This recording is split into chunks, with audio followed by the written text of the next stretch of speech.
Toujours à l'écoute du Congo profond, le chef du gouvernement a prêté oreille au caucus des élus du Kasaï oriental.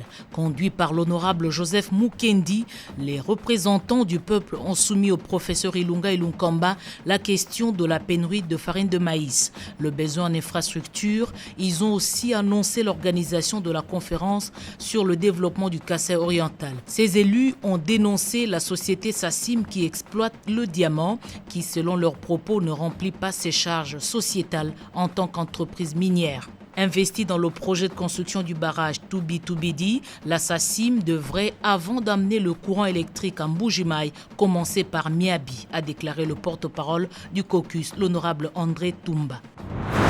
La victoire sur Ebola ne fait l'ombre d'aucun doute. Comment gérer la période post-maladie? Question abordée au cours de cet entretien du Premier ministre avec le coordonnateur de l'ONU pour la réponse d'urgence à l'épidémie Ebola, David Gressly. Les progrès dans la riposte se constatent à Beni et à Butembo, seule la zone de Mambasa qui résiste encore. Voilà pourquoi le chef du gouvernement a donné des nouvelles orientations nécessaires au sous-secrétaire général. Question d'accentuer les opérations de riposte. Ils ont tous été gouverneurs des provinces, certains pendant une décennie, une longévité à la gestion des problèmes de leurs entités qui constituent une banque d'expérience vers laquelle le Premier ministre se tourne. Le professeur Ilunga les a consultés. Pour le sénateur André Kimbuta, ancien gouverneur de Kinshasa, c'est une grande première. Ils ont fait une lecture sans complaisance des dossiers inachevés durant leur mandat. Impulser le développement du pays à partir de la base, la vision du Premier ministre est très appréciée par le collectif des anciens gouverneurs.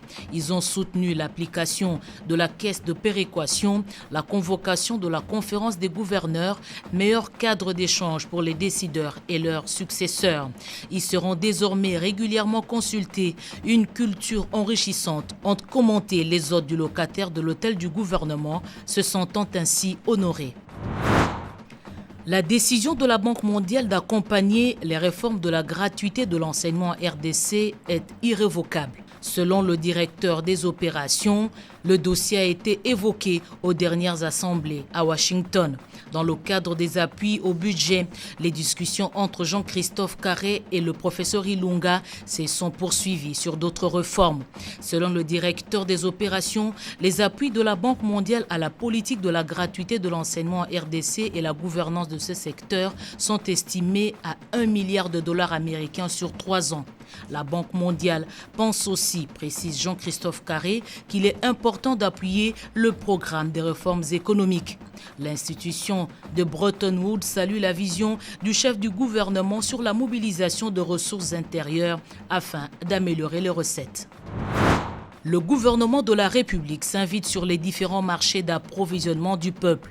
Bientôt, les inspecteurs économiques seront sur le terrain avec pour mission de vérifier si les prix appliqués sur le marché sont conformes aux lois de la République. Le sujet a occupé les échanges au cours de la réunion du comité de conjoncture sous la direction du Premier ministre. Le Premier ministre a instruit à la ministre de l'économie de bien préparer ces opérations. La note de conjoncture, quant à elle, laisse comprendre que la situation macroéconomique maintient sa stabilité.